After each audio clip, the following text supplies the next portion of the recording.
Bonjour à toutes. Donc, on va voir là sur cette vidéo l'outil rétroplanning donc, que vous avez sous les yeux.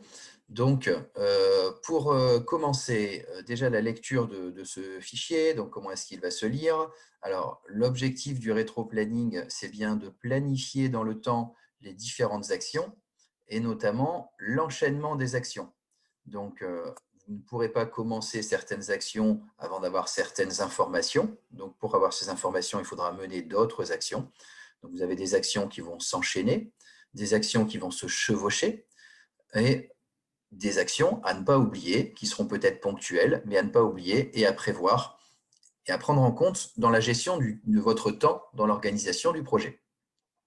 Donc, en premier lieu, vous avez ici, tout en haut, suivez ma flèche, la ligne du temps avec les différentes semaines. En jaune, vous avez la colonne avec les différents acteurs. Et ici, à gauche, en blanc, la liste des tâches. Alors, vous constaterez que les tâches sont regroupées par thématique.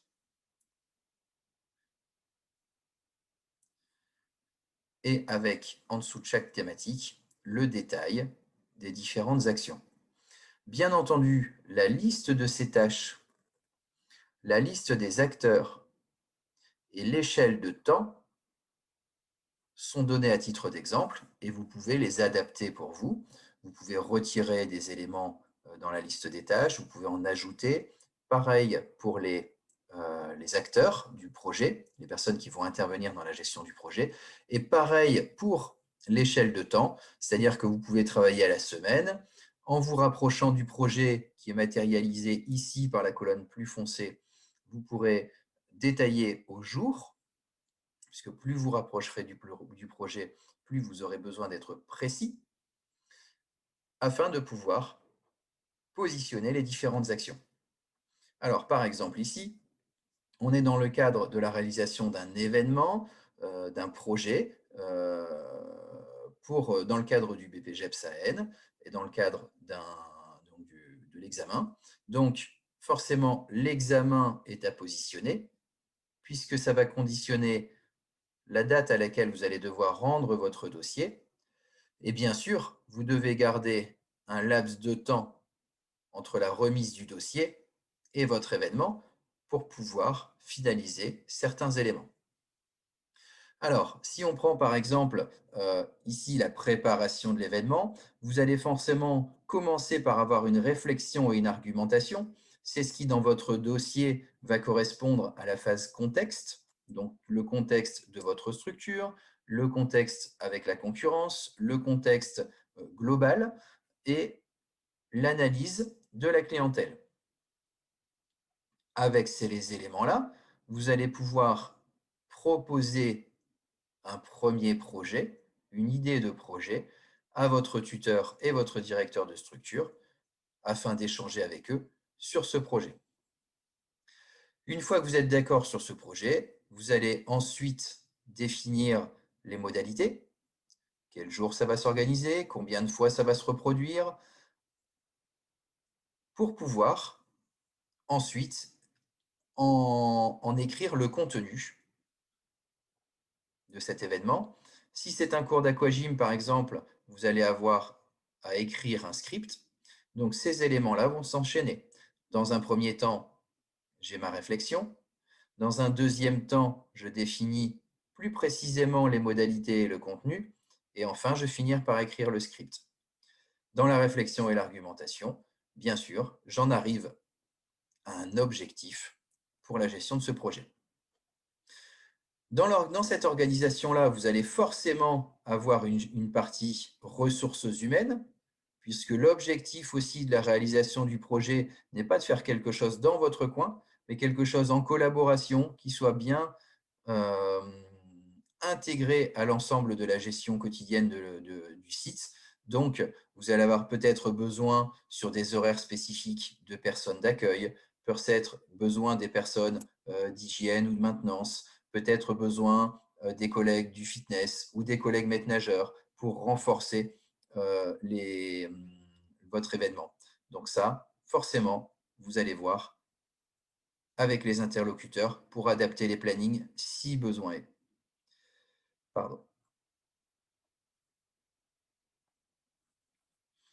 Donc, ensuite, pour parler de la communication de l'événement, vous allez, une fois que vous aurez déterminé votre objectif de l'événement, vous aurez analysé votre contexte et votre clientèle, vous allez en arriver à pouvoir définir la réalisation des supports de communication. Donc, en fonction de ma cible client, quel support de communication je vais utiliser.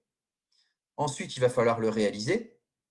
Vous voyez qu'ici, bien entendu, ça ne peut se produire avant les autres semaines, c'est-à-dire que j'ai besoin d'avoir défini mon projet, d'avoir défini ses modalités précises, l'heure, le jour, la durée, le tarif et son contenu, pour pouvoir réaliser le visuel de communication, qu'il soit utilisé dans les journaux, dans la rue, sur les abribus en 4x3, sur les réseaux sociaux, sur une affiche simplement dans la piscine ou auprès de certains supports et relais de communication.